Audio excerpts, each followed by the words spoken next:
What's up, everybody? This is the PlayStation Lifestyle Underground podcast.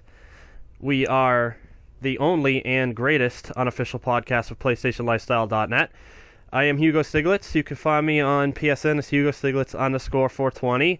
And for the second week in a row, we're doing a two-man podcast. You want to say hi? Yep, I'm Steve Bitto. I'm the community manager for PlayStation Lifestyle. You could find me as Tyler X Durden on PlayStation Network and Stephen Bitto on the forums. Awesome. And personally, I've been playing a lot of games lately. It seems like this summer, especially, we've been getting a lot of games coming out, and it's pretty awesome. I've been playing Rocket League pretty regularly since it came out. Incredible game. Playing a lot with my friends too. Arkham Knight, still chipping away at that one. It's a really, really good game. It's just that I've had so much going on that it's hard to really sink into it so far, although I am almost near the end. Planetside 2 a little bit, Project Cars. I actually just got The Vanishing of Ethan Carter. It came out 2 nights ago. It's a really cool game. It's also really, really good looking, and it kind of relates to our topic tonight, but I'll get into that after. And also, I just played through a game called Numa, which is this 3D puzzle game that came out about a week ago, and it was actually quite good, just a little too short. And then on my Vita, I've been playing a little bit of everything. I've actually been playing a lot of Jet Car Stunts, which is a really surprisingly fun game. I hope that they actually put it on PS4 just so more people can try it, and just because it's legit a ton of fun. And the physics are almost like Rocket League because you are driving a jet car. But that's about it for me. What about you, Steve? I haven't played a whole lot of stuff. I've been really trying to get through Kingdom Hearts because I got both the remixes for PS3. So I'm still working on Kingdom Hearts 1, well 1.5 I guess. And also a lot of Rocket League. I've been trying to get into as much Rocket League this past week as possible. It's like so fun. I can't believe how addicting it is because it sounds like such a simple concept, but it is so addicting and fun. Yeah, I mean, I've been raving about it ever since I got to play the beta, and so was Juan, actually. He's a big fan of it, too, and I'm glad that it's gaining a lot of popularity, because it deserves it, and I think it's almost a shame that, like, it seems like a lot of people on my friends list, at least, just, like, don't even realize that we got a new free game that is, in my opinion, possibly the best free game we've got, and I think that it seems like a lot of people just don't know unless they actually follow gaming like closely. Like it seems like there's a lot of people on my friends list that still haven't touched it, and I just know that if they do, they're gonna love it. It's just one of those games that are wicked addictive, wicked fun to play with friends, and it does seem to be getting pretty popular on like YouTube and stuff, which is really nice to see. I'm glad that they are getting the recognition that they deserve. Right. I actually have a lot of friends at work that have PS4s, and they typically don't download their free games every month. And like unless I really like get on them about it, like they won't do it, which they miss out on so much great stuff. And this is probably the one that's the like easiest to just pick up and play, especially with like the group of friends I have at work. But like if I don't really get on them, they just won't download stuff. Yeah, I have this kind of the same situation at work too, and even with the my friends from work that I have on my PlayStation friends list, I don't know, it seems like a lot of like the more casual people just don't even pay attention to the free games, because I mean, I don't know, there have been some months where there hasn't been a ton of interesting stuff, but I mean, generally there's always a lot of good stuff too, and I don't know, it's just kind of a shame that people don't even give it a try, because it's like, it's free, why wouldn't you? But I don't know, there's more casual people that tend to like to stick to the same games and just play them all the time, which is not something I do.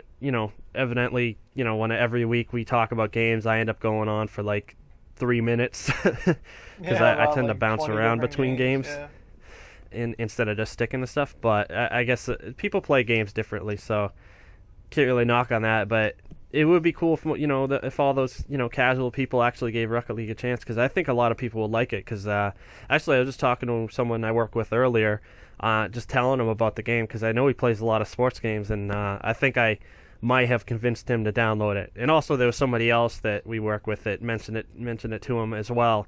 So yeah, I think it's hopefully it'll be one of those games that definitely gets out there by word of mouth, because it really is kind of crazy how fun it is, and it's definitely one of those games that you got to tell everyone that you know who owns a PS4.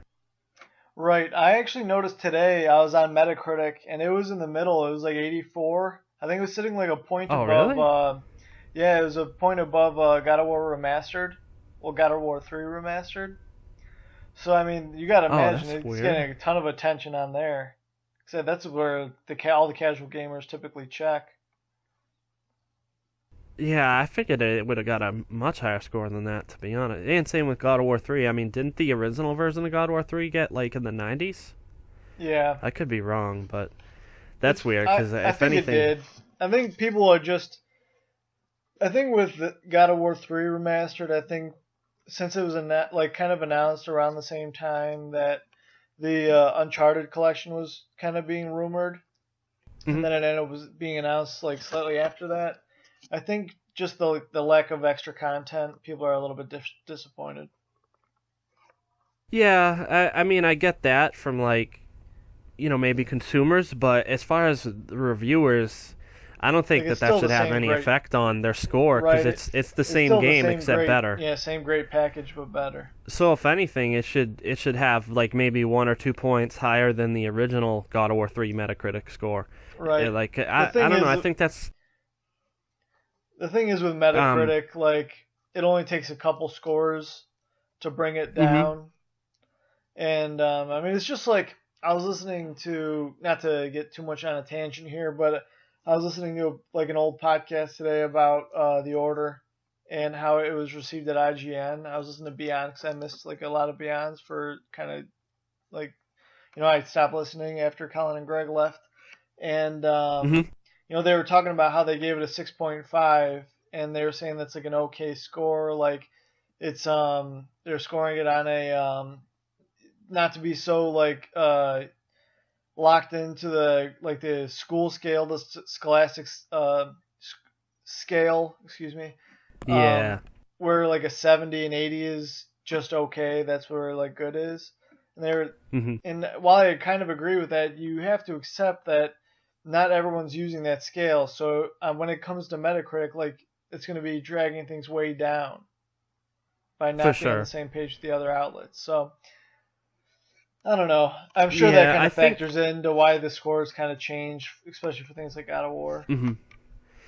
And like I think God of War 3 remastered, if it is in fact a lot lower than the original God of War 3, I think that's a perfect example of reviews not always being accurate as they should be. Because by all rights, the remaster should be rated higher, or at least the same as the original God of War 3. But because I'm sure there's some reviewers out there that are maybe disappointed with the price, or disappointed that it's basically the same game with the better graphics, that they let that factor into their score, which really it shouldn't. If they should be scoring it just as if it was a brand new game, because I mean the game is what it is, and the price or anything else doesn't really factor into them reviewing it. In my opinion, it shouldn't. Like, I mean, because they should be judging the game, not judging outside factors like that don't really change how good the game is or is not.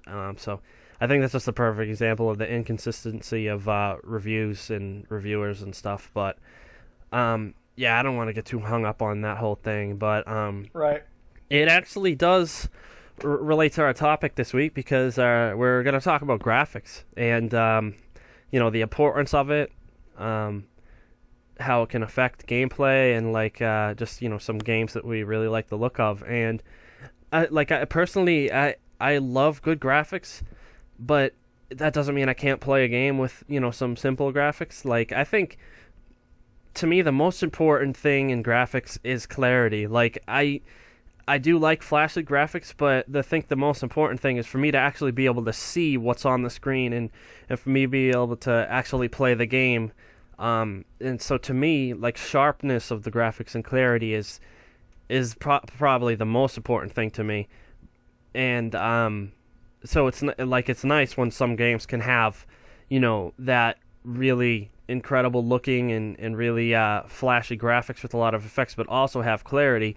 Not all games do that, especially last gen. There was a lot of games that had some quite blurry issues. Like I think GTA 4 is definitely one of them because they put this big Vaseline blur filter over the screen, and so to me that's the most important thing, and that's one of the reasons why I think resolution is actually a very important thing. What do you think? What do you like to see most in graphics? Like, what do you think is the most important thing for? It's kind of hard for me to say because I appreciate a lot of different things. I don't think one thing particularly defines what I like about graphics. For instance, like I loved The Order, Hmm. but I also loved Yeah. Transistor. I loved, Oh, for sure. Killzone Shadowfall, but I also loved Limbo. You know, Oh yeah. I just can really appreciate a certain stylistic decision, and as long as they nail it, like I can really appreciate that. Yeah, like I would definitely also say that um, a lot of people like tend to look at the games that are the most technically advanced and think that oh, well, because they're doing this and that, and this other game is using these old features, graphic features from 5 years ago, that means that the more technically advanced one looks better. And I don't think that's true at all. Like, I think art direction is really, really important, and pretty much every bit as much important as any, flashy techniques that the developers can use. And, like you said with Transistor, I don't think that's the, like a graphically advanced title. I mean, it runs really well on PS4. It probably would run on PS3 just fine, and on like low level PCs, but it's still one of the most incredible looking games as well. And the same goes for like Trine 2 or Oddworld New and Tasty. Like those are side scrolls, and I think they're some of the best looking games on PS4, even though, and they're probably not the most technically advanced. You know what I mean? Right. No, I agree. It's just, like I said, it's just about nailing what they're going for. If you're gonna do something, do For it sure. well. Like for instance, I was playing. I had the urge to go back and play PS3 games, so I played Prototype 2 and I platinumed it. Hmm. And they had this huge sprawling city, but it looked awful. It looked I know. terrible. Yeah. When you get up close to It, anything, it just looked abysmal. And it just it it seemed like kind of half-assed, which I don't know hmm anything about programming, so I can't really say that, with too much confidence, but it just felt like things around that time fixed a lot of those problems that they ran into, and they just didn't take the time to do it.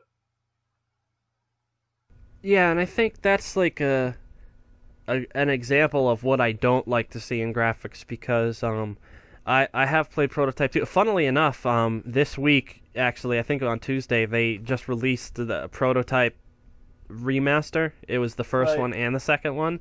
And it's like they never mentioned it before it came out, but all of a sudden, oh, this game's out already, which is kind Yeah, of funny. literally, I They did didn't kind of know this. that it didn't have a release date, and then all of a sudden it just had one. Yeah, like I think they literally announced it the night before it came out, which is so weird nowadays. You know what I mean? Like you would figure they'd want to promote things, and it's just kind of funny how that's been happening lately. Like how games will just all of a sudden have a release date. Like that's happened a couple times recently with Journey on PS4. I think maybe a week ago they announced that it's going to be coming out next Tuesday, and at the same time they also announced the Vanishing of Ethan Carter, which came out last Tuesday. So they like basically gave a release date that was a week after they announced it, which is kind of funny.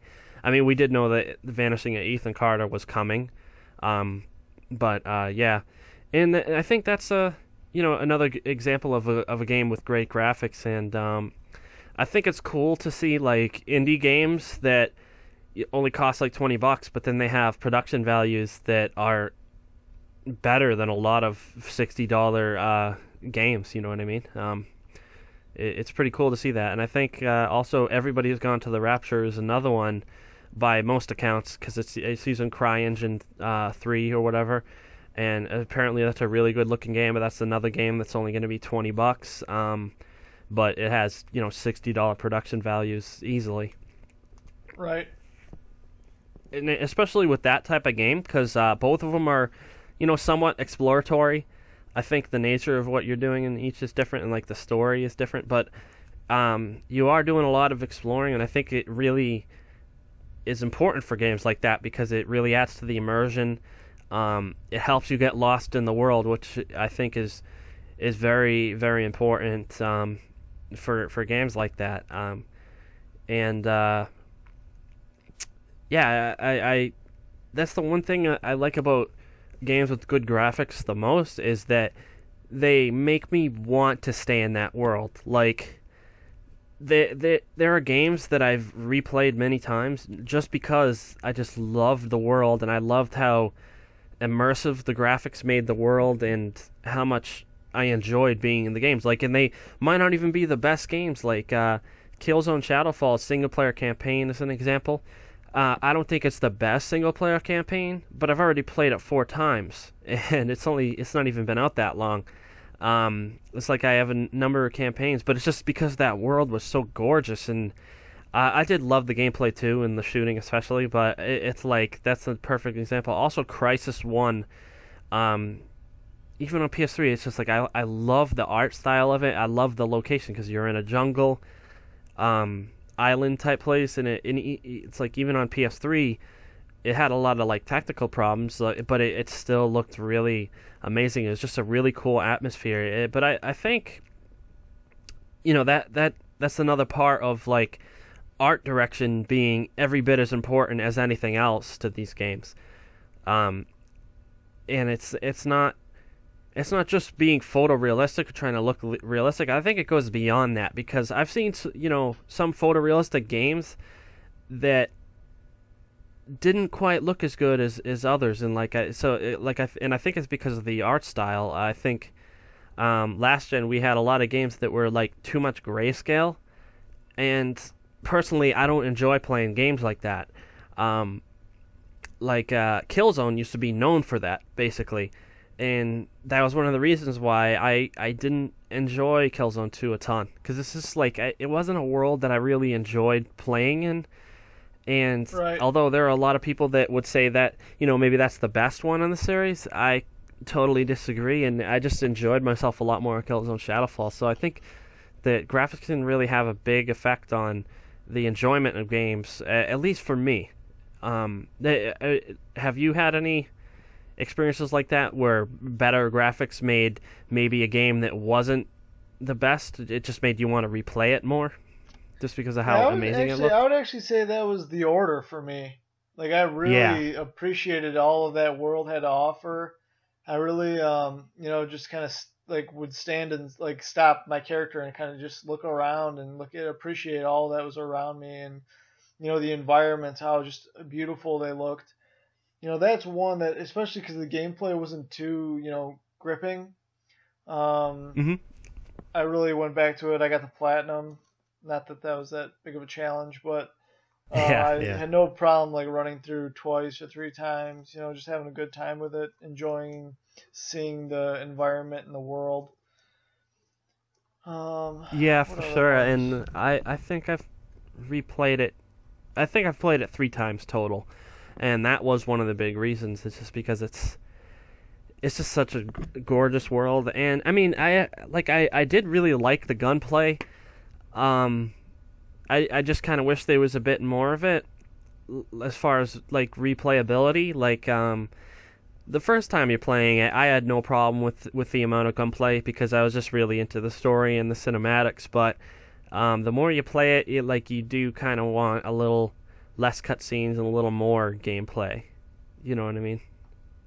Yeah, I agree. Like, well, my problem too was that like they showed off that thermite rifle, and then you really didn't get to use it a whole lot in the main story. Yeah.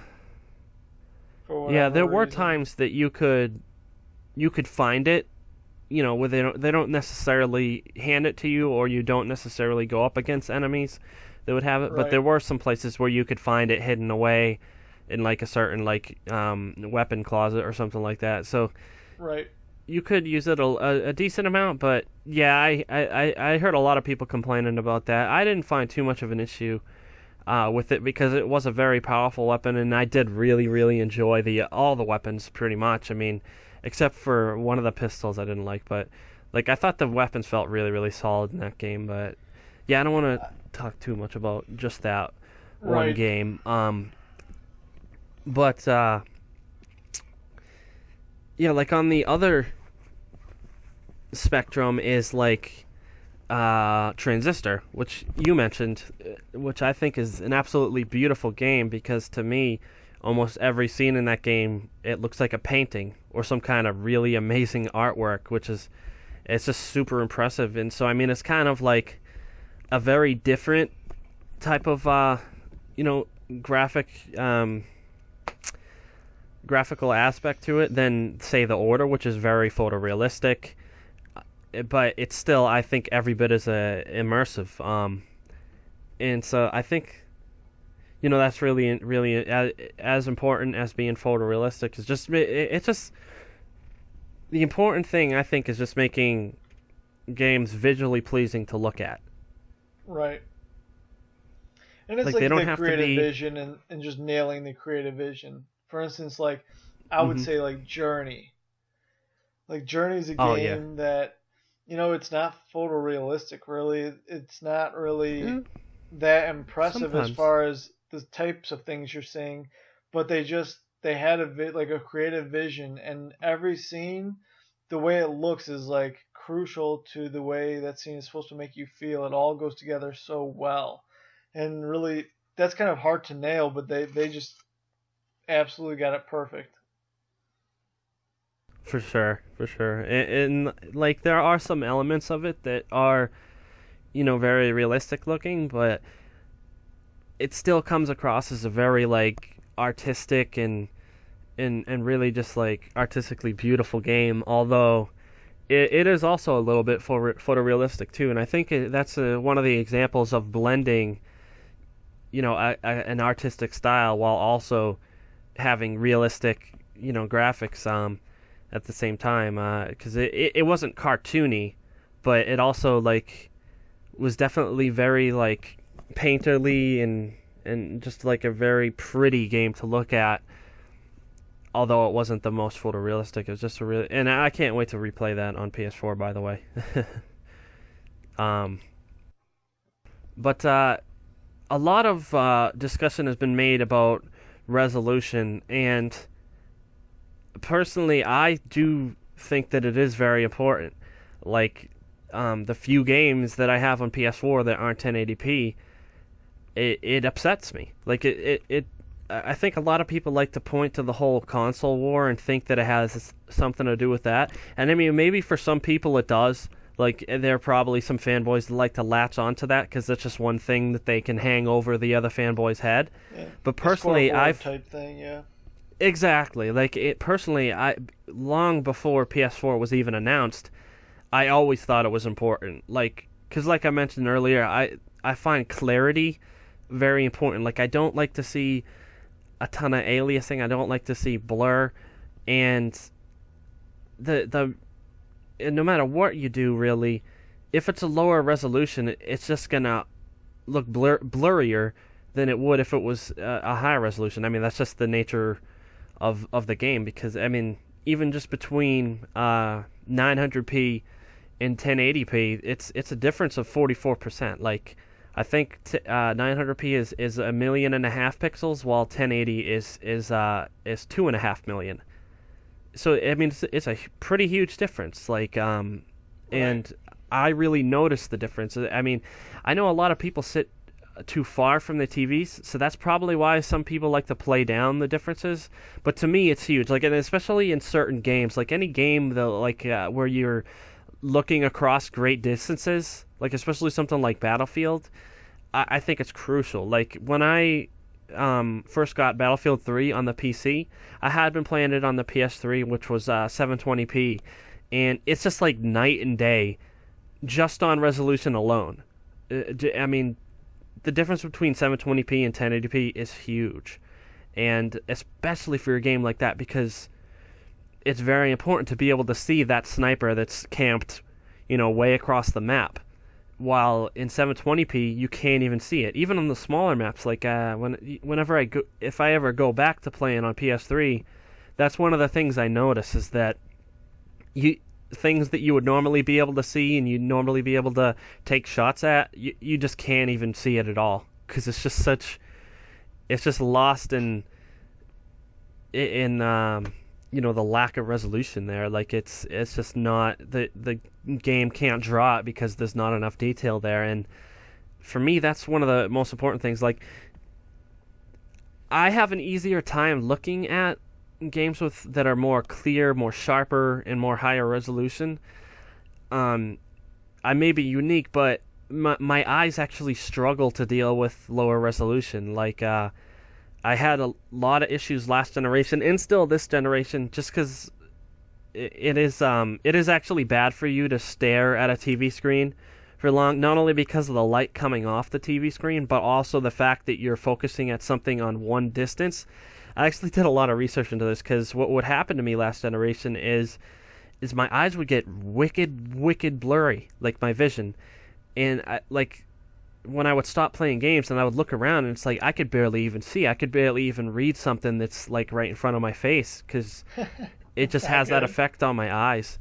And I don't think a lot of people suffer from this problem, but some definitely do. But so for me particularly, I'm very sensitive to differences in resolution and just any blurry type graphics in general. Not just resolution, but so I definitely care more about it than most people. But I mean, what do you think? Do you personally notice a huge difference in resolution between like 900p and 1080? I do notice, but I've always kind of been conflicted on this since like my first experience with it was that I got a 1080p TV way back when, my first one. I was the first one in my family to have it, and but then I was playing Grand Theft Auto 4, and I believe that ran at 1080p. Yeah. And well, you could run it at 1080p, didn't have to. So I had to run it at that. And it looked terrible because every little inconsistency, all the jagged edges, it just looked terrible. So like, was it on PS3? Yeah. So I've always been like kind of conflicted as to which one is actually better. It just kind of depends on a game by game basis how good the game actually looks. Well, that's less of a problem now than it was way back then. But, nowadays, I guess it is less of an issue because the games look so good on PS4. But back then when they did that, I felt like it really just totally depended on how good the game actually looked when it was up res to 1080p. Well, yeah, like the reason why you had that issue is actually because it's not 1080p. GTA 4, I believe, was 720p native on PS3. It might have actually been lower. Actually, I think it might have been lower now that I think of it. Like all the Call of Duties were also a lot lower than 720p as well. I think they were around like 600p basically. But the reason why it might have looked better in 720p is because it's not having to upscale all the way up to 1080p. Now, it does depend on the upscaler being used as well. Like, the standard upscaling that a TV will do is usually pretty bad. That's why sometimes some games will use a hardware-based upscaler or a software-based upscaler so that it'll upscale to 1080p so that the TV doesn't have to. And that way it'll look a lot better than if like you just send the signal to the TV and the TV has to do the work, because the TVs usually have like a really lower quality upscaler, and so that's definitely why to you the GTA 4 looked worse. With this generation though, we have games that are native 1080p. So when I discussed the difference of resolutions earlier, I was mainly just talking about games that are native 1080p compared to games that are native 900. Now there's not a lot of games on PS4 that are 900. I think there's only about 5 out of the 300 or so PS4 games released, but I own a couple of them, and I definitely noticed the difference. And also, just last generation, like there were very few games that looked clear to me. Like a lot of them looked blurry. It was a very common thing, and one of the few games was God of War 3, actually. So that's why, like, I didn't think it was super essential for them to do a remaster of that game, because that's one of the few games that just were really well done on PS3. I mean, a big part of the clarity of these games is also the anti-aliasing they use, because aliasing is a big part of it. When you see a bunch of jagged edges and shimmering, it does affect the overall image quality. And even with some of the anti-aliasing methods used, some of them, to try to cover up those jaggies, they ended up covering up everything and causing blur through the whole frame, basically. So like that's just one of the many issues and one of the many things that can cause less than desirable image quality with graphics. And to me, like, image quality is as important as anything. Like it's not as more important than gameplay, certainly not. And that actually reminds me, like, a lot of people like to make the argument, oh, graphics don't matter, gameplay is so important, this and that. And it's like they mentioned playing 8-bit games back in the day. Oh, these games are so great. And it's like, I get that argument, but at the same time, when's the last time these people have actually gone back and played those games? And it's like, why aren't they playing them all the time? And it's because the industry has moved on. Like, we've all moved on, and when you buy a new console, you want better graphics. Like, you don't want to buy a new console just to have the same old stuff, you know what I mean, as far as graphics go. And so I think it's kind of a silly argument to say that, oh, graphics don't matter, all you should be caring about is gameplay, because graphics really affect gameplay in a big way, and they affect your experience overall, and immersion, and the actual gameplay as well. Like I mentioned with Battlefield, the difference between Battlefield 4 on PS4 and on PS3 is huge, and it does drive huge effect on gameplay. It drives me crazy when I hear people saying that gameplay is king and that graphics don't matter at all. Gameplay is probably the most important component of a video game, but the whole package really is what makes a great video game. You can't have just great gameplay without everything else to make a great game. And that does drive me a little bit crazy when people say that. Yeah, I think it goes without saying that gameplay is important, so I think it's kind of silly when they mention that. And I just don't like that they pretend that graphics don't matter, because they really do. And like I mentioned, like some of the games I've replayed or enjoyed a lot were some of the better looking ones, and I don't think it's a coincidence. I think it's a big part of it. And it's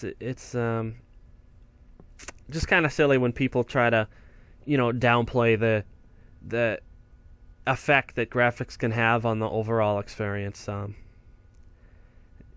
I guess there's always people that are trying to stick on one side of an argument no matter what, and it seems like people just love to argue just for the sake of arguing sometimes. Right. Yeah, I agree, and it can be annoying. And they do, a lot of those people actually, one of which is Colin Moriarty. He'll say that type of stuff about Mega Man and stuff, but then he'll be kind of hypocritical when defending like the Order. Yeah, I mean, I have definitely heard him say that he doesn't care. I'll see him praising the graphics of certain games, so it's kind of funny. But I think it's just because that's the type of gamer he is. He's a very gameplay-oriented gamer. Like in the fact that his favorite game in Mega Man is evidence of that. I'd say, agree, because that is a very hardcore gameplay type game. And I mean, I guess you could say the same thing about Bloodborne. Like, it's it's all about the gameplay. And I thought it looked nice, but as far as the PS4 exclusives, I think it might be the weakest looking PS4 exclusive for AAA. I think I kind of agree as far as like photorealistic, but at the same time, like it has an art style, and it really Yeah, nails it. And it I think does. that's kind of what people loved about the appearance. It does have a gorgeous art style. I just mean like technically, because there is definitely a bit more aliasing than there is in most games, and also like some of the backgrounds weren't the greatest. So I mean, it is kind of hard to compete with the likes of Drive Club or Infamous Second Son and Killzone and stuff. But to me, it doesn't matter at all for that game because it's all about the gameplay with that. So I think, as usual with most issues in gaming, it is case by case basis. Um, but actually, Bloodborne reminds me, I did want to bring up like one of my favorite graphics features. It's called parallax occlusion. Bloodborne has it. But basically, what it does is it makes textures look a lot more 3D, and I think that's a really cool feature. Like, it's definitely something that adds to the immersion a lot because I think sometimes you can tell when you look at a texture in a game that it looks painted on. What this feature does is make it look like an actual, 3D object, which I think is awesome. And GTA 5 actually, a couple months ago, they actually had a patch that somehow removed this feature. It removes parallax occlusion, and it also had some other strange effects that took away some of the graphics, and people, noticed it and were crying, downgrade, this and that, and eventually Rockstar did fix it, but as I played the game after they did that, I noticed, I was like, man, this game just doesn't look as good. Like, things aren't popping as much. You know what I mean? So I think that made me notice that graphical feature, and there's a ton of graphical features that maybe people have no idea what the name of it is, and they don't really appreciate it until it's gone, until they notice Right. that it's not there. And I think that's just Right. that's a fact of the whole gradual improvements that developers make to graphics technology over time, and it's one of the reasons why you look at a game nowadays and it looks completely different from a game, even 5 years ago. Like, things just look more and more refined. And that also reminds me of, the whole fact that a lot of people, especially if they just look at it on YouTube, they see this generation's games, and they compare it to last generation and they say, oh, it doesn't look that much better, this and that, and oh, it's not as big of a jump as it was from PS2 to PS3, or even worse was PS1 to PS2. And I think the reason for that is because we're starting to hit a wall. You know what I mean? It's there's a term for it. There's a phrase for it. I'm drawing a blank on it, but it's basically we're Plateau? getting. Well, I'm sorry. What was that? A plateau? Yeah, I think it's something, the law of diminishing returns or something or Oh, yes, that is what it is. that might be what I'm That trying is to what it think is. of. Like the more you invest, the less you're getting back. Yeah, because, I mean, we're starting to hit a wall where things were already very photorealistic last generation, and so it's getting to the point where you need exponentially more processing power to get it. What can you really do with a console that's 6 times more powerful? You know what I mean? And I think we're getting to that point where, slowly games will get more and more closer to fuller realism, but we're never going to have the jumps that we had from PS1 to PS2 ever again. Just because of that, I mean, Right. we're already that close to And I think photorealism that you pretty much can't. I mean, you can't improve on perfection, basically, because it's already almost there. You know I what I mean? think not to beat a dead horse, but like The Order is like a great example of that. Like they Yeah. threw everything in the kitchen sink trying to make it Hmm. as photorealistic as possible, and really, I mean, it looks great, but it's only marginally better than the other stuff that's out. Yeah, and It is better, but I mean, they spent almost probably. I mean, it feels like they spent almost all their resources on the appearance for a yeah, number they of did years, definitely and put a it's really only marginally better. they did invest a lot of time into the graphics technology. But with the Order, I think one of the reasons it looks so amazing is actually just the color palette. Like, I think that's something that developers are definitely aware of, but they don't always get it right, in my opinion. Like the Order, they didn't go for super saturated colors, which I understand why some developers do it for artistic reasons. They'll, make a game that's, has very bright colors, very saturated. Like, Uncharted is a good example of doing that. Like, I think that's a case of, a developer trying to make a game look a little more, maybe cartoony isn't the right word, but trying to make the colors pop a little more, but it still looks nice artistically. But there are definitely examples of games where I think the color palette they use are a little distasteful and still photorealistic, but not the most visually appealing, in my opinion. And actually, one of probably the best looking game on PC, Crysis 3 or Rise as well. I'm actually not as much of a fan as those graphics as most people are, just because I don't like the color palette. Like, I think Crysis 1 had a much better and much more pleasant color palette. And that's why, like, I always preferred the graphics of Crysis 1, even though they're technically inferior. I just liked it better, and I think that's a perfect example of maybe technical graphics not being the most important thing, where art direction is equally as important. Yeah, I would definitely agree with that. I actually wasn't lucky enough. Didn't play Crysis 1 on, PC. Mm-hmm. And then by the time it came out for PS3, it was already kind of behind and it had passed me. So I didn't go back and play it. I just moved on to number 3. Yeah. So I can't really relate to that argument. But I do agree that kind of, getting back to what we've been talking about this whole time really is, like, having a creative vision and just going for it and sticking to your guns and making it look the best possible game that you want it to be. For sure.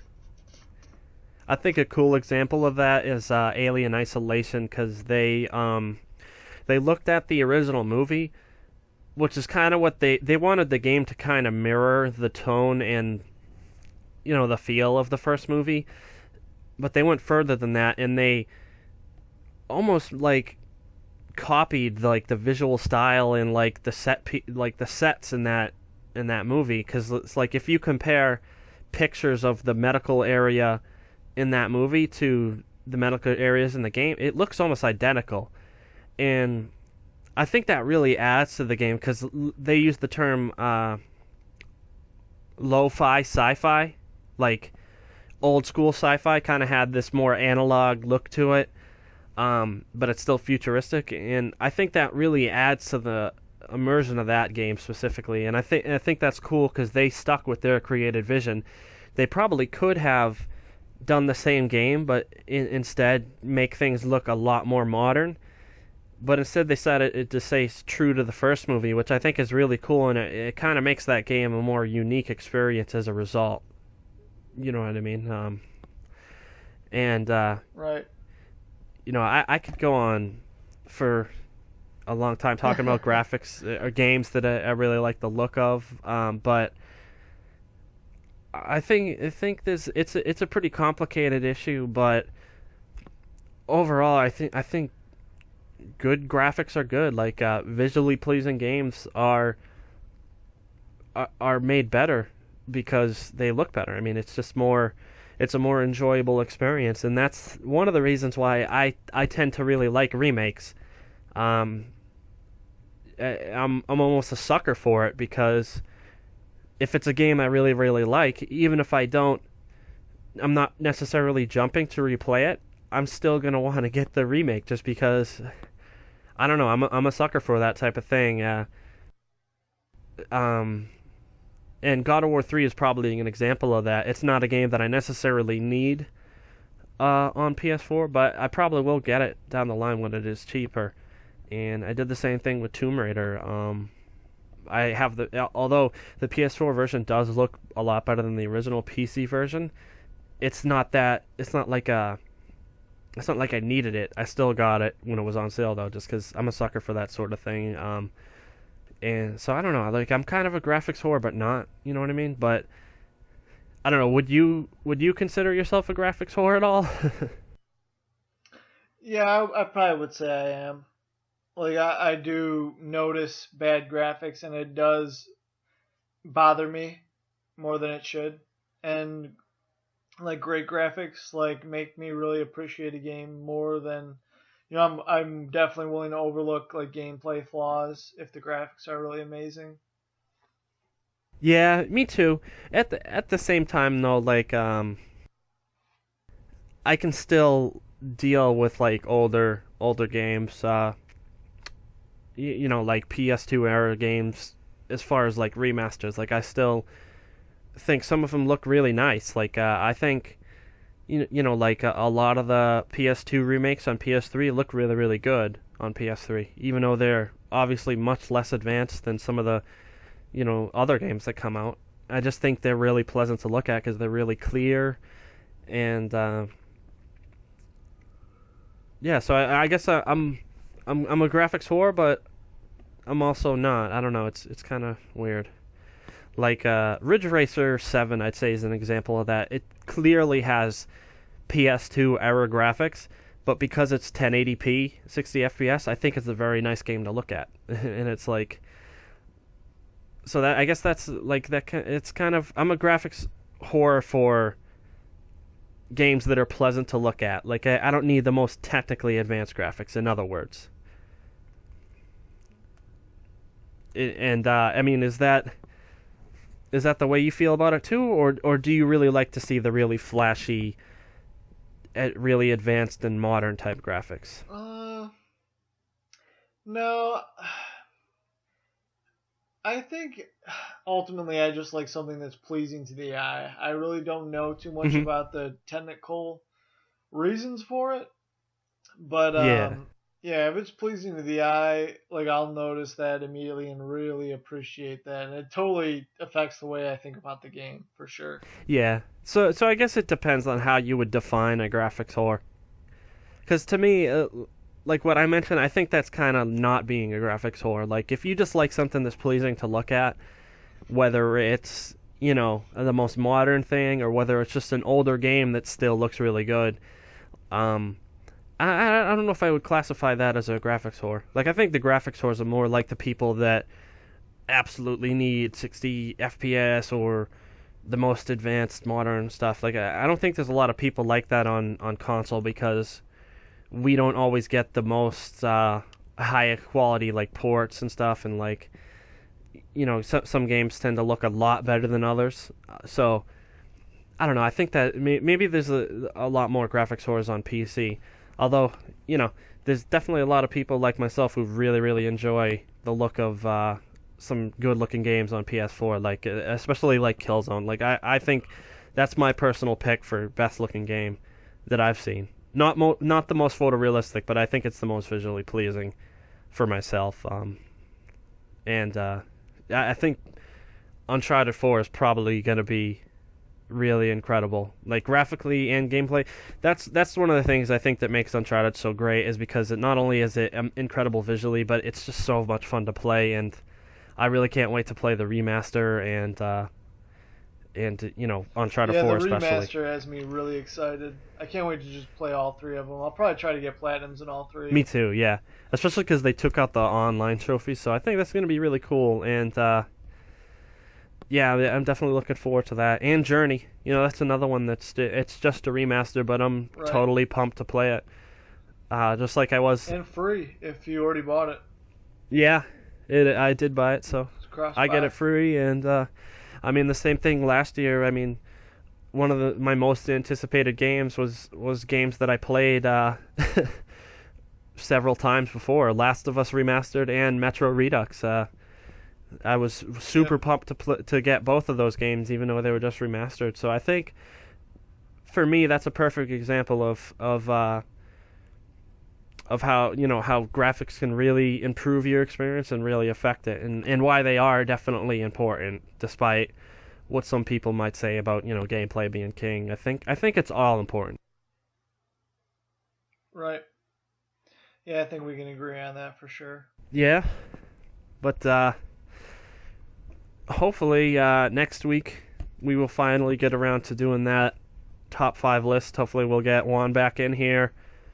And but yeah, no, that was a good podcast.